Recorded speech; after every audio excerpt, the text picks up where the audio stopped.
এই অভ্যুত্থান যখন শুরু হয় আমি তখন সাউথ আফ্রিকাতে একটা স্ট্যাটাস দিয়েছিলাম, কোটা নয় গোটা দেশ সংস্কার করা লাগবে। শুধু বাংলাদেশ নয়, সারা বিশ্বের বাংলা ভাষাভাষী লোকেরা এই আন্দোলন, সরকার তাদেরকে যাবজ্জীবন দিয়েছিল। তখন আমাদের এই যে প্রধান উপদেষ্টা ডক্টর মোহাম্মদ ইউনূস সরাসরি G2G বলে, এটারে G2G, government to government, G2G, উনি চিঠি লিখলেন যে তাদেরকে, ইউর হাইনেস, হে সম্মানিত আমির, আপনি আমার এই চিঠির কারণে আমার সম্মানে এই 53 জন বাংলাদেশিকে মাফ করে দেন। এই চিঠির বদৌলতে বেকসুর খালাস পেয়ে গিয়েছিল আমাদের ভাইরা। জানেন না এই ঘটনা আপনারা? তাহলে গভর্নমেন্ট টু গভর্নমেন্ট চিঠি দেওয়া হয়। সপ্তম হিজরিতে বিষ্ণু ইসলাম সব সুপার পাওয়ারের কাছে চিঠি দিলেন, রোমান সম্রাটের কাছে, পারস্য অধিপতির কাছে, মিশরের অধিপতির কাছে, সবার কাছে চিঠি লিখলেন। চিঠির ভাষা ছিল এরকম, মিন মুহাম্মাদিন রাসূলিল্লাহ ইলা মুকাওকিস আযীমিল কিবত, মুহাম্মদ রাসূলুল্লাহর পক্ষ থেকে মিশরের বাদশার কাছে, আসলিম তাসলাম, ইসলাম মানো শান্তিতে থাকবা, সালামুন আলা মান ইত্তাবা আল হুদা, শান্তি তার জন্য যে হেদায়েতের অনুসরণ করে। সুবহানাল্লাহ পড়েন। মিশরের বাদশা মুকাওকিস তিনি বিশ্বনবীকে বিশাল এক উপহারের ডালি পাঠিয়েছেন। মিশরের বাদশা মুকাওকিস ছিলেন ধর্মে খ্রিস্টান। লালমনিরহাটের ভাইরা আওয়াজ করে বলেন, মিশরের বাদশা ধর্মে কি ছিল? খ্রিস্টান। কি উপহার দিয়েছিল আমার নবীকে? শুনতে মনে চায়? শুনতে মনে চায়? 1000 স্বর্ণ মুদ্রা, 1000 স্বর্ণ মুদ্রা। দুইটা খ্রিস্টান দাসী, একজনের নাম মারিয়া বিনতে শামউন আল কিবতিয়া, আরেকজনের নাম সিরিন বিনতে শামউন আল কিবতিয়া।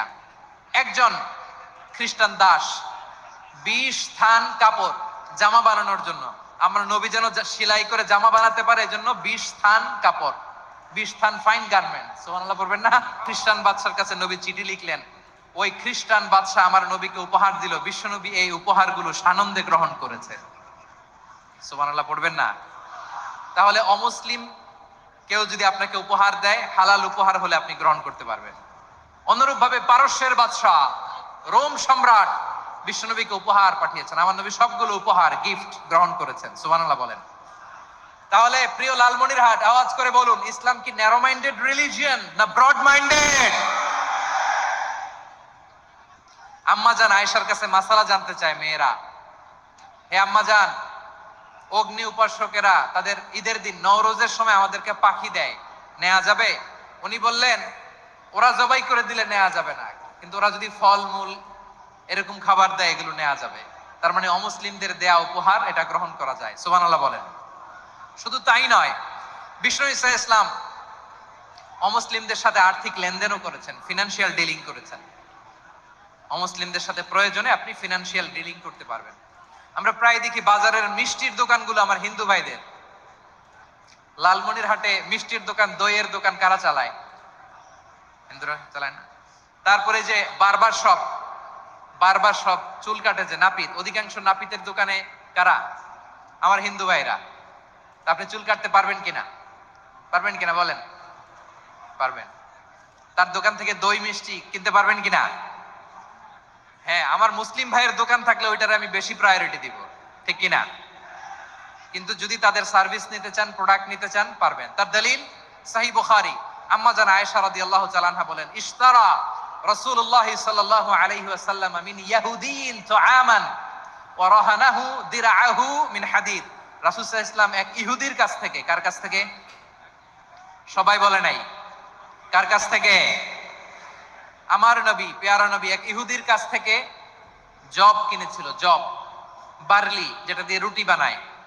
ওই জবের দাম দেওয়ার টাকা পয়সা নবীর কাছে ছিল না, ফলে নবী ওনার একটা পোশাককে মর্গেজ রেখেছিলেন, মর্গেজ, বন্ধক, যে এখন এটার দাম দিতে পারবো না, কয়েক কেজি বার্লি নিয়ে যাই আর বন্ধক হিসেবে আমার জামাটা রেখে গেলাম, যেদিন দাম দিব ওই দিন জামাটা ছুটায় নিয়ে যাব। সুবহানাল্লাহ পড়বেন না? বাকিতে নিছিলেন, বাকিতে। দিরআহু মিন হাদিদ, লোহার তৈরি বর্ম, মানে যুদ্ধের পোশাক, লোহা দিয়ে বানানো। বিশ্বনবী বললেন, কয়েক কেজি জব দাও, টাকাটা পরে দিব, এখন টাকা নাই, বন্ধক হিসেবে, মর্গেজ হিসেবে আমার জামা রেখে গেলাম, যখন টাকা দিব জামা ছুটায় নিব। আওয়াজ করে বলতে হবে সুবহানাল্লাহ। এ থেকে বোঝা গেল অমুসলিমদের সাথে ফিনান্সিয়াল ডিলিং করা যায়, অর্থনৈতিক লেনদেন করা যায়, কেনাবেচা করা যায়, প্রোডাক্ট কেনা যায়। এমনকি আমাদের মসজিদে নববীতে বারান্দায় আপনার একটা অটোমেটিক ফ্লাইং আমব্রেলা দেখছেন? সূর্য যখন বাড়ে মসজিদে নববীর বারান্দায় ইয়ার্ডের মধ্যে অটোমেটিক্যালি কিছু আমব্রেলা আছে, সাঁ করে খুলে যায়, আর সূর্যের তাপ লাগে না। আবার সন্ধ্যাবেলায় এই আমব্রেলা গুলো ওরা ক্লোজ করে ফেলে, দেখেন নাই না? দেখছেন? এই মসজিদে নববীকে সর্বোচ্চ উন্নত মানের কনস্ট্রাকশন ইনফ্রাস্ট্রাকচারে ডেভেলপ করার জন্য কর্তৃপক্ষ কিছু অমুসলিম ইঞ্জিনিয়ারের, ডিজাইনারের সহায়তা নিয়েছিল। সুবহানাল্লাহ বলেন। কোন দলিলের ভিত্তিতে? এই দলিলের ভিত্তিতে যে বিষ্ণু ঈসা ইসলাম অমুসলিমদের সাথেও লেনদেন করেছেন। আওয়াজ করে বলতে হবে আল্লাহু আকবার।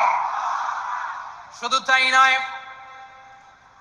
ইন কেস অফ ইমার্জেন্সি, প্রয়োজনে ইসলামের খাতিরে, ইসলামকে সামনের দিকে এগিয়ে নিয়ে যাওয়ার জন্য অমুসলিমদের সাপোর্ট নেওয়া জায়েজ আছে। সুবহানাল্লাহ বলেন। অমুসলিমদের সাপোর্ট নেয়া, তাদের থেকে অর্থ নেয়া, পলিটিক্যাল সাপোর্ট, পলিটিক্যাল অ্যাসাইলাম নেওয়া জায়েজ আছে। আমাদের অনেক বিশ্ববরেণ্য দায়ীরা আমেরিকায় অস্থায়ীভাবে অ্যাসাইলাম নিয়ে থাকে, নিজের দেশে গেলে ফাঁসিতে ঝুলাই দিবে। যুগ যুগ ধরে দায়ীদের উপরে এরকম অত্যাচার আর নির্যাতন আছে না নাই? মিশরের অনেক দায়ীরা পাশ্চাত্যে যেয়ে থাকে। এই যে তারা পলিটিক্যাল অ্যাসাইলাম নিয়ে থাকে, রাজনৈতিক আশ্রয়, এটা জায়েজ আছে না? এটা যে জায়েজ আছে তার প্রমাণ স্বয়ং বিশ্বনবী সাল্লাল্লাহু আলাইহি ওয়াসাল্লাম পলিটিক্যাল সাপোর্ট নিয়েছিলেন অমুসলিমদের কাছ থেকে। সুবহানাল্লাহ বলেন। খুব মজাদার একটা ঘটনা, শুনবেন? আপনাদের আগ্রহ দেখে তো মনে হয় না শোনার ইচ্ছা আছে। আছে আছে? গলায় জোর আছে? লিল্লাহে তাকবীর, লিল্লাহে তাকবীর, নারে তাকবীর।